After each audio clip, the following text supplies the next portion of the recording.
L'invité politique de Guillaume Durand sur Radio Classique et Paris Première. Voilà, les questions politiques et les questions pratiques sont multiples. D'abord, merci d'être là. Bonjour. Bonjour. Sur l'affaire du RER qui a été, vous le savez, tout le monde le sait d'ailleurs, énormément perturbée, est-ce que finalement des décisions vont être prises par la région demandant des comptes à la RATP, des comptes à la SNCF et peut-être même des comptes à ceux qui sont en train de forer les tunnels, ce qui a perturbé évidemment tout le monde? Eh bien, d'abord à cela.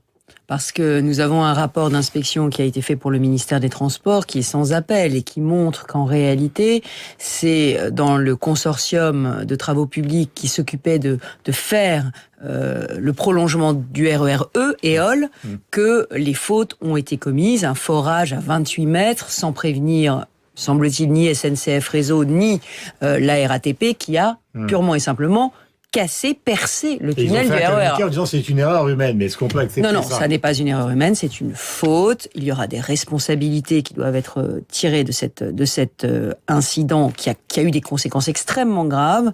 Et il faut faire deux choses. D'abord, réunir tous les professionnels du BTP qui participent aujourd'hui aux immenses chantiers de rénovation et de création de nouvelles lignes qui sont sur les transports d'Île-de-France. Donc il faut qu'on les réunisse, il faut qu'on obtienne des garanties que ce genre d'accident de chantier ne se reproduira pas, parce que ça s'est reproduit sur le RER B, pas plus tard qu'hier. Un bulldozer de chantier qui a heurté, là encore, un ouvrage d'art. Donc on a un problème avec la gestion de ces chantiers. Il faut des chantiers de rénovation en Île-de-France très puissants. Il faut des nouvelles lignes de transport, mais ces incidents de chantier ne peuvent pas se reproduire. La SNCF et la RATP, est-ce que la région peut demander finalement des visibilités? Je souhaite donc qu'on travaille sur cette prévisibilité des chantiers, y compris sur l'information voyageurs. Je souhaite qu'on travaille aussi sur le dédommagement des voyageurs, parce que en l'occurrence, il y a eu une faute, il y a des responsabilités, et il ne suffira pas pour les entreprises de travaux publics d'indemniser la RATP pour les dommages au tunnel. Il faudra indemniser aussi les voyageurs pour la galère qu'on leur a causée. Est-ce que vous considérez que la politique d'Emmanuel Macron à l'égard des banlieues, ça concerne évidemment une partie de l'Île-de-France, c'est une politique, puisqu'il l'a définie comme d'abord économique puis sociale, est une politique crédible? D'abord, il faut dire que ces ghettos que nous avons laissé se créer dans toute une partie... Terribles, des taux de chômage, 20% dans certains départements, 40%. La vérité, c'est qu'il manque dans le plan d'Emmanuel Macron une mesure très forte pour casser ces ghettos. Je suis persuadée que d'avoir, par le passé, pour des tas de raisons, y compris un peu de cynisme électoral, concentré la détresse sociale sur la détresse sociale, construit des quartiers dans lesquels il y a près de 50, 60, 70% de logement social, c'est-à-dire 70% de population en difficulté, ça a conduit à un système de ghetto.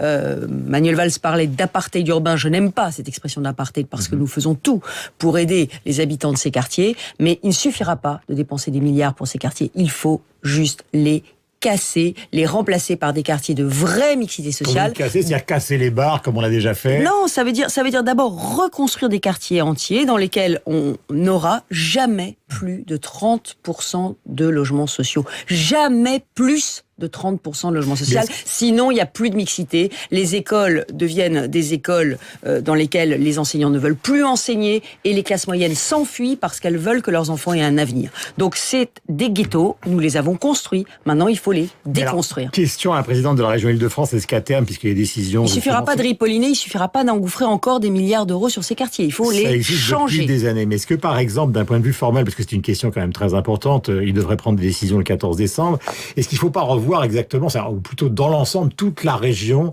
et les rapports entre les départements, la métropole? Est-ce qu'il faut fusionner un certain nombre de départements pour justement retrouver une lisibilité qu'on n'a pas aujourd'hui? Je plaide, et vous le savez, pour effectivement beaucoup de lisibilité, beaucoup de simplicité. J'arrive de Londres, où j'ai plaidé pour la relocalisation d'emplois en Île-de-France, et nous avons déjà 2500 emplois qui sont annoncés pour se relocaliser en Île-de-France à la suite du Brexit.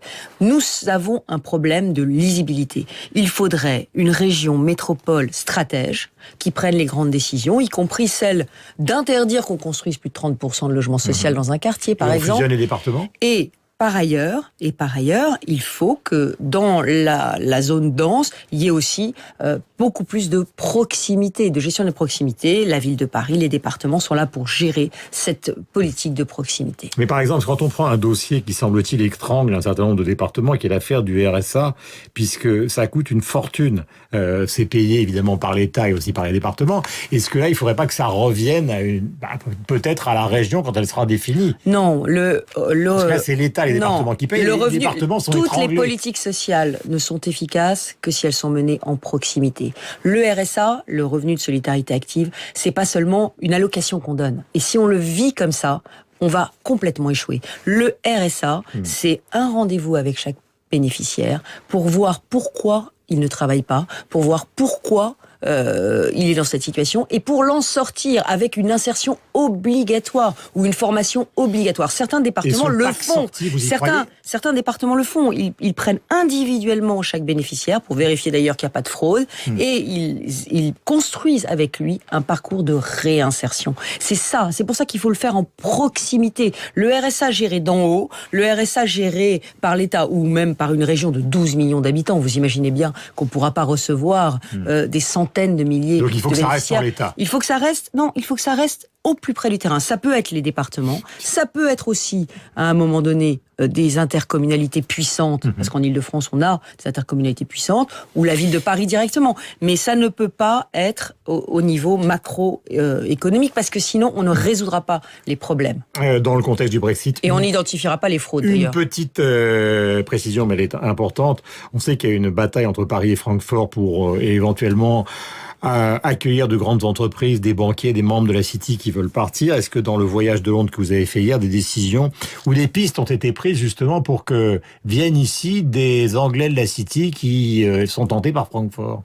Alors d'abord, il faut reconnaître que le fait d'avoir aujourd'hui un gouvernement qui est ouvertement pro-business, pro-entreprise, dans une région que je préside, qui assume d'être elle aussi pro-business, pro-entreprise, pour créer de l'emploi, ça change complètement le regard que les étrangers ont sur la France. À Londres, il n'y a pas que des... Les deux. À Londres, il n'y a pas que des Anglais, il y a aussi beaucoup de Français. Donc, l'une de nos cibles, c'est de faire revenir les Français qui se sont expatriés pour de bonnes raisons, notamment fiscales, sociales, de facilité de création d'entreprises. Donc, on est en train d'essayer de les faire revenir. Ce qu'ils m'ont dit hier, c'est ça va dans la bonne direction, les mesures qui ont été prises, mais il y a encore un doute sur la stabilité fiscale en France. C'est-à-dire qu'on sait que des bonnes décisions ont été prises fiscalement, mais est-ce que ça va durer? Donc il y a encore des interrogations politiques sur cette question. Et j'ajoute qu'on m'a posé des questions très concrètes auxquelles nous devons apporter une réponse. La propreté de la gare du Nord et de ses abords, le quartier de la gare du Nord, gare de l'Est, comment est-ce qu'on peut le rénover? La question aussi de l'accueil de ces entreprises, comment est-ce qu'on peut leur simplifier la bureaucratie? La question de la police aux frontières, avec tous les délais que l'on a aujourd'hui quand on arrive dans un aéroport francilien. Donc ces questions-là, très concrètes, je vais les porter auprès du gouvernement, auprès de la mairie de Paris, parce qu'il faut qu'on y réponde. 2500 emplois déjà, et 10 000 emplois potentiels pour l'Île-de-France si nous continuons notre travail. Gaëtan de Capelle, à la une du Figaro ce matin, parle de la politique d'Emmanuel Macron, la soutenant à la une du Figaro. Donc, on a trouvé des propos de François Baroin considérant qu'Emmanuel Macron est l'avenir de la droite. Et il y a quand même une élection à la présidence des Républicains, donc au cours du mois de décembre. Est-ce que Macron est l'avenir de la droite? Vous qui avez fondé une association, un mouvement qui s'appelle Libre, est-ce que fondamentalement, il faut faire comme les constructifs et rejoindre Macron y compris, comme le souhaite peut-être Alain Juppé dans la perspective des européennes, ou est-ce qu'il faut aller de l'autre côté et construire un discours d'opposition? Pour moi, Emmanuel Macron, c'est pas un ovni politique. Emmanuel Macron, c'est un héritier de Dominique Strauss-Kahn, c'est un blairiste, c'est un social-libéral. Il vient de la gauche. Ça se voit d'ailleurs clairement dans l'organisation qu'il a choisie pour La République En Marche. Monsieur Castaner est un hiérarque du Parti socialiste. Donc, pour moi, Emmanuel Macron, c'est le nouveau visage d'un socialisme libéral. Mais alors, est-ce que c'est votre avenir ou est-ce que c'est justement... Non, mais face à cette nouvelle gauche, moderne et libérale, il faut construire une nouvelle droite moderne et qui sera aussi ouverte. À mon sens, si on veut une alternative crédible à Emmanuel Macron, il faut certainement pas avoir une droite qui parte sur l'ultra-conservatisme. Il faut avoir une droite qui soit bien dans son époque, qui ne soit pas nostalgique du passé et qui construise l'avenir aujourd'hui, en étant très ferme sur le régalien. Vous avez vu que j'ai pris position contre les prières de rue et le recul de la République face à la pression de certaines communautés. Il faut être très ferme sur le régalien, mais il faut être aussi tout à fait ouvert. La France, c'est un pays qui doit se tourner vers l'avenir, vers sa jeunesse, vers la nouvelle économie. De Laurent Wauquiez, mais alors vous allez faire quoi? Vous allez voter? Parce que vous êtes toujours membre des Républicains, vous allez voter? Mais non seulement je suis toujours, mais c'est ma famille politique. Je le sais. Oui, je vais voter, je prendrai mes responsabilités, mais le sujet pour moi n'est pas la présidence du parti. Le sujet, c'est la ligne politique que nous allons concevoir ensemble. De la vôtre.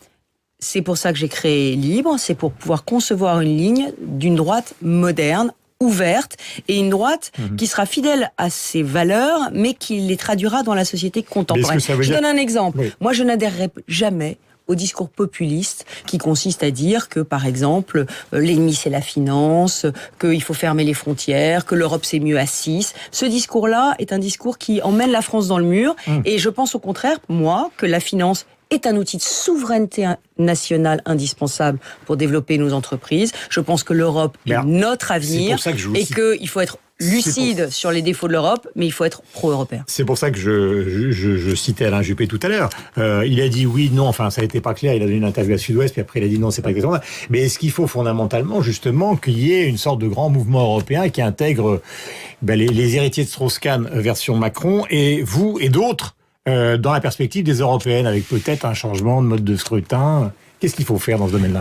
Il a raison, Juppé, de l'envisager. Il y a toujours eu des populismes anti-européens et une gauche pro-européenne. Mitterrand était pro-européen et une droite pro-européenne. Donc je crois qu'il faut que nous reconstruisions la droite, y compris reconstruire notre idéal européen à droite. Donc moi, j'assume que nous avons du travail. J'assume que la bataille de la crédibilité n'est pas gagnée aujourd'hui pour la droite. Mais on va travailler, et c'est à ça que va servir Libre. Et c'est pour ça que nous sommes en train de créer justement des groupes de travail sur tous ces sujets, y compris comment faire aimer l'Europe aux Français. Merci beaucoup. Il est 8h28, nous étions en direct avec Valérie Pécresse. Les questions donc concernant la ville, la région, et aussi donc le contexte politique. Nous allons retrouver la revue de presse de Michel Grossieur.